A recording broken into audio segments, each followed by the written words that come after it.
नमस्कार प्रिय बंधुगण ख्रीष्टर प्रिय भाई एवं भनी माने आज भिडियोर आम एक्जाक्टली से जगह को देखा जो जगार प्रभु जीशुख्रीष्ट को बंदी करा जाइथिला बा जो जगार प्रभु जीशुख्रीष्ट को अरेस्ट कराइथिला आज भिडियो आम से जगह को देखा। तेरे प्रिय बंधुगण प्रभु जीशुख्रीष्ट जे बंदी हेले अरेस्ट हेले ए विषय पवित्र धर्मशास्त्र बाइबल भीतर मध्य लिखित अच्छी। तेरे प्रिय बंधुगण चलतु आमे माने देखिवा बाइबल को जगह लिखा अच्छे माथ्यू तार 26 पर्व 36 पदर आमे माने किछि अंश पाठ करिबा। एथिउतार जीशु आपण शिष्य मान सहित गेतसेमानी नामक गोटे स्थान को जाई समान कहले मु सेठाकु जाई प्रार्थना करुवा पर्यंत तुमे माने एठारे बसी थाओ। आउ से पीथर और जेबदींक दुई पुत्रंकु सांगरे घेनी शोकाकूल और व्यथित हेबाकु लागिले। सेतेबेले से समानकु कहिले मोहर प्राण मृत्यु भोग करिबा परी अत्यंत शोकाकूल होउअछे। तुमे माने एठारे रही मो सांगरे जागी थाओ। पुणी से अल्प दूर आगकु जाई उपोड़ होई प्रार्थना करू करू कहिले हे मोहर पिता जदि होई पारे तेबे एई पान पात्र मो ठारू दूर हो तथापि मोहर इच्छा नुहे मात्र तुम्हर इच्छा। तेबे एई स्थानर नाम होची गेतसेमानी। आ एठार गोटे बगीचा रही अच्छे से बगीचा को मध्य आमे माने देखिबा जो जगार प्रभु जीशुख्रीष्ट प्रार्थना करुथिले एवं शत्रु मान आसिकी प्रभु जीशुख्रीष्ट को बंदी कले।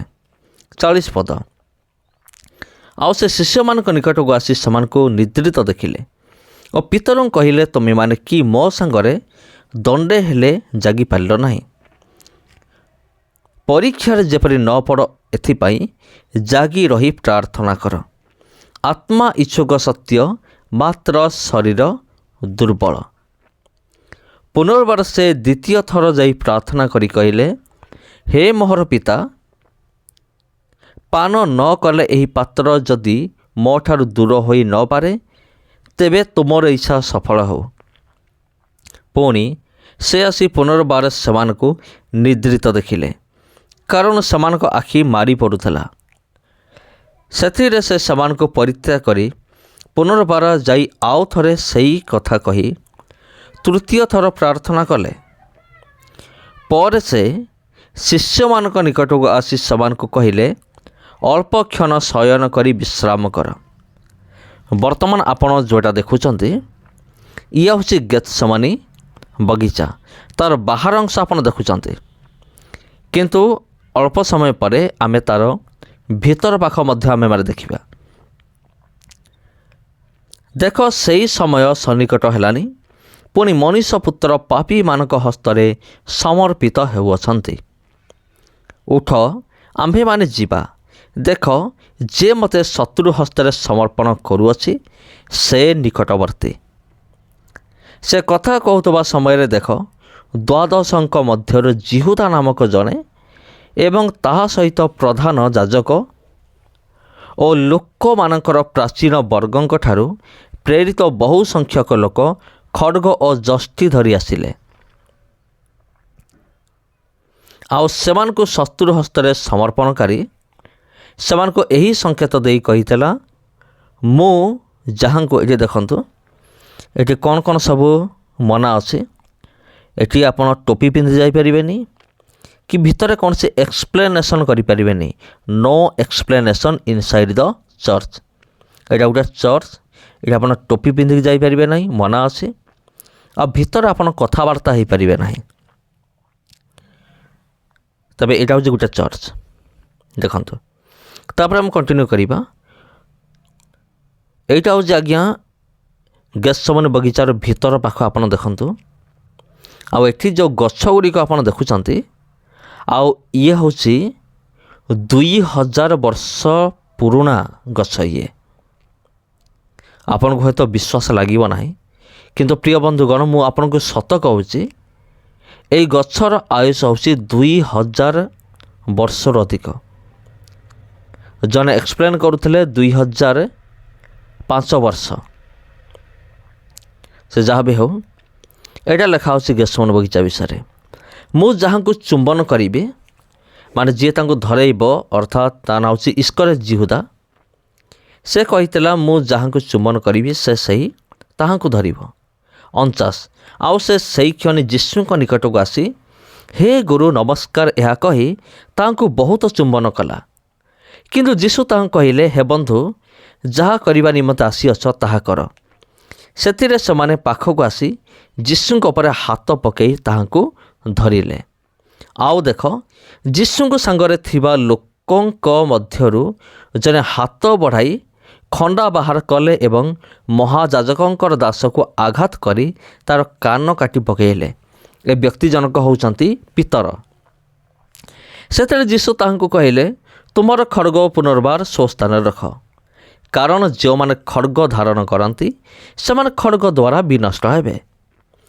ଅଥବା ତୁମେ କ'ଣ ମନେ କରୁଅଛ ଯେ ମୁଁ ମୋର ପିତାଙ୍କୁ ବିନତି କରିପାରେ ନାହିଁ ଓ ସେ ଏଇକ୍ଷଣି ମୋ ନିମନ୍ତେ 12 ବାହିନୀ ଅପେକ୍ଷା ଅଧିକ ଦୂତଙ୍କୁ ପଠାଇ ଦେବେ ନାହିଁ? ତେବେ ଏହି ପ୍ରକାର ଅବଶ୍ୟ ଘଟିବ ବୋଲି ଧର୍ମଶାସ୍ତ୍ରର ବାକ୍ୟ କି ପ୍ରକାର ସଫଳ ହେବ?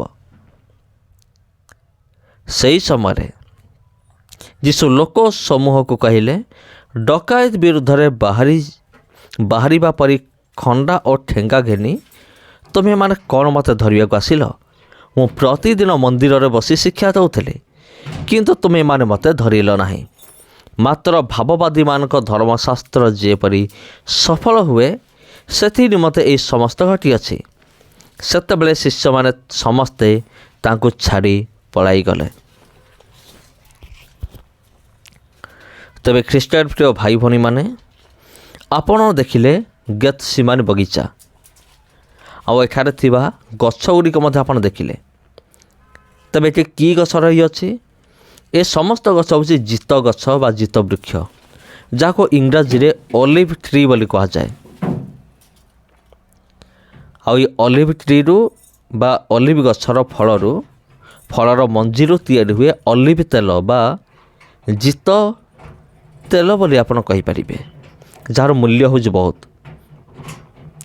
ତେବେ ପ୍ରିୟ ବନ୍ଧୁଗଣ, ପ୍ରଭୁ ଯୀଶୁଖ୍ରୀଷ୍ଟ 3.5 ବର୍ଷର ସେବା କାର୍ଯ୍ୟ ଭିତରେ ଏମିତି ଗୋଟିଏ ସମୟ ଆସି ପହଞ୍ଚିଲା, ଆଉ ଯେତେବେଳେ ତାଙ୍କୁ ବନ୍ଦୀ କରାଗଲା, କାରଣ କ୍ରୁଶୀୟ ମୃତ୍ୟୁଭୋଗ କରିବାର ସମୟ ନିକଟ ହୋଇଥିଲା। ସେଥିନିମନ୍ତେ ତାଙ୍କୁ ବନ୍ଦୀ କରାଗଲା। ବନ୍ଦୀ କରିକି କ'ଣ କରାଗଲା? ତାଙ୍କୁ ରାଜାଙ୍କ ନିକଟକୁ ନିଆଗଲା। ଏ ସମସ୍ତ ବିଷୟ ଆପଣମାନେ ଭଲ ଭାବରେ ଜାଣନ୍ତି। ତେବେ ଖ୍ରୀଷ୍ଟିଆନ ପ୍ରିୟ ଭାଇ ଭଉଣୀମାନେ, ପ୍ରଭୁ ଯୀଶୁଖ୍ରୀଷ୍ଟ ଯେଉଁ ଜାଗାରେ ବନ୍ଦୀ ହୋଇଥିଲେ ବା ପ୍ରଭୁ ଯୀଶୁଖ୍ରୀଷ୍ଟଙ୍କୁ ଯେଉଁ ଜାଗାରେ ବନ୍ଦୀ କରାଯାଇଥିଲା ସେ ଜାଗାର ନାଁ ହେଉଛି ଗେତ୍ସେମନେ। ଆଉ ସେଠାରେ ଯେଉଁ ଆପଣ ବଗିଚା ଦେଖିଲେ ସେ ବଗିଚାର ନାଁ ହେଉଛି ଗେତ୍ସେମନେ ବଗିଚା। ଆଉ ସେଇ ଭିତରେ ପ୍ରଭୁ ଯୀଶୁଖ୍ରୀଷ୍ଟ ପ୍ରାର୍ଥନା କରୁଥିଲେ ଏବଂ କହୁଥିଲେ, ହେ ପିତା, ଯଦି ସମ୍ଭବ ହୁଏ ତେବେ ଏହି ପାନ ପାତ୍ର ମୋ ଠାରୁ ଦୂର କର, କିନ୍ତୁ ମୋର ଇଚ୍ଛା ନୁହେଁ ତୁମ୍ଭର ଇଚ୍ଛା ସଫଳ ହେଉ। ଆଉ ପ୍ରଭୁ ଯୀଶୁଖ୍ରୀଷ୍ଟ ଶିଷ୍ୟମାନଙ୍କୁ ନିଦ୍ରିତ ଦେଖିଲେ ସେମାନେ ଶୋଇପଡ଼ୁଥିଲେ। ଆଉ ଯେତେବେଳେ ପ୍ରଭୁ ଯୀଶୁଖ୍ରୀଷ୍ଟ ସେମାନଙ୍କୁ ପ୍ରଶ୍ନ କଲେ, ତୁମେ କ'ଣ ମୋ ନିମନ୍ତେ ଦଣ୍ଡେ ହେଲେ ଜାଗିପାରିଲ ନାହିଁ? ସେତେବେଳେ ସେମାନେ କହୁଛନ୍ତି, ଆମେମାନେ ବହୁତ ଚେଷ୍ଟା କରୁଛୁ ଅନେଇବା ନିମନ୍ତେ, କିନ୍ତୁ ଆମର ଆଖି ମାଡ଼ି ପଡ଼ୁଅଛି। ଆଉ ଯୀଶୁ କହିଥିଲେ, ଆତ୍ମା ଇଚ୍ଛୁକ ମାତ୍ର ଶରୀର ଦୁର୍ବଳ। ତେବେ ଖ୍ରୀଷ୍ଟରେ ପ୍ରିୟ ଭାଇ ଭଉଣୀମାନେ, ତାପରେ କ'ଣ ହେଲା ଆପଣ ଜାଣନ୍ତି? ଇସ୍କରିୟୋତ ଯିହୁଦା ଲୋକମାନଙ୍କ ସହିତ ଆସି ପହଞ୍ଚିଲା, ଯିଏକି ପ୍ରଭୁ ଯୀଶୁଙ୍କର ଜଣେ ଶିଷ୍ୟ ମଧ୍ୟ ଥିଲା। ଆଉ ସେ ଗୋଟିଏ ସଙ୍କେତ ଦେଇଥିଲା, ମୁଁ ଯାହାଙ୍କୁ ଚୁମ୍ବନ କରିବି ସେ ହେଉଛନ୍ତି ଯୀଶୁ। ଆଉ ସେ ଚୁମ୍ବନ ମଧ୍ୟ କଲା। ଚୁମ୍ବନ ଦ୍ୱାରା ସେ ପ୍ରଭୁ ଯୀଶୁଖ୍ରୀଷ୍ଟଙ୍କୁ ଧରେଇ ଦେଲା। ଆଉ ପ୍ରଭୁ ଯୀଶୁଖ୍ରୀଷ୍ଟ ସବୁକିଛି ଜାଣିଥିଲେ। ସେଥିପାଇଁ ସେ କହୁଛନ୍ତି, ହେ ବନ୍ଧୁ, ଯାହା କରିବା ପାଇଁ ଆସିଛ ଶୀଘ୍ର କର। ତାପରେ ସେମାନେ ପ୍ରଭୁ ଯୀଶୁଖ୍ରୀଷ୍ଟଙ୍କୁ ବନ୍ଦୀ କରି ନେଇଗଲେ ଏବଂ ପରବର୍ତ୍ତୀ ମୁହୂର୍ତ୍ତରେ ପିଲାତଙ୍କ ନିକଟକୁ ନେଇକି ଗଲେ ଏବଂ ଦାବି କଲେ ଏହାଙ୍କୁ ତୁମେ କ୍ରୁଶରେ ଚଢ଼ାଅ, ଯୀଶୁଙ୍କୁ କ୍ରୁଶରେ ଚଢ଼ାଅ। ଆଉ ଲୋକମାନଙ୍କର ଏଇଭଳି ଦାବିକୁ ଶୁଣିକି ସେ ପ୍ରଥମେ ଇଚ୍ଛା କରୁନଥିଲେ, କିନ୍ତୁ ଯେତେବେଳେ ଲୋକମାନେ ତାଙ୍କ ଉପରେ ପ୍ରେସର ପକାଇଲେ ଯେ ଆକୁ କ୍ରୁଶରେ ଚଢ଼ାଯାଉ, ତାପରେ ସେ ମୃତ୍ୟୁଦଣ୍ଡର ଆଦେଶ ଦେଲେ। ତେବେ ଖ୍ରୀଷ୍ଟରେ ପ୍ରିୟ ଭାଇ ଭଉଣୀମାନେ, ଏ ଭିଡ଼ିଓ ଆପଣଙ୍କୁ କିପରି ଲାଗିଲା? ଗେଥସେମାନି ବଗିଚା ଆପଣଙ୍କୁ କିପରି ଲାଗିଲା କମେଣ୍ଟ କରିକି ଜଣାନ୍ତୁ। ଭିଡ଼ିଓ ଭଲ ଲାଗିଥିଲେ ଭିଡ଼ିଓକୁ ଆପଣ ସେୟାର କରନ୍ତୁ ଅନ୍ୟମାନଙ୍କ ସହିତ। ଆଉ ଯଦି ଆପଣ ପ୍ରଥମ ଥର ପାଇଁ ଚ୍ୟାନେଲକୁ ଭିଜିଟ୍ କରୁଅଛନ୍ତି, ତେବେ ଏହି ଚ୍ୟାନେଲକୁ ଆପଣ ସବସ୍କ୍ରାଇବ୍ କରନ୍ତୁ। ଧନ୍ୟବାଦ। ପୁଣି ଭେଟ ହେବ ଆଉ ଗୋଟେ ଭିଡ଼ିଓରେ।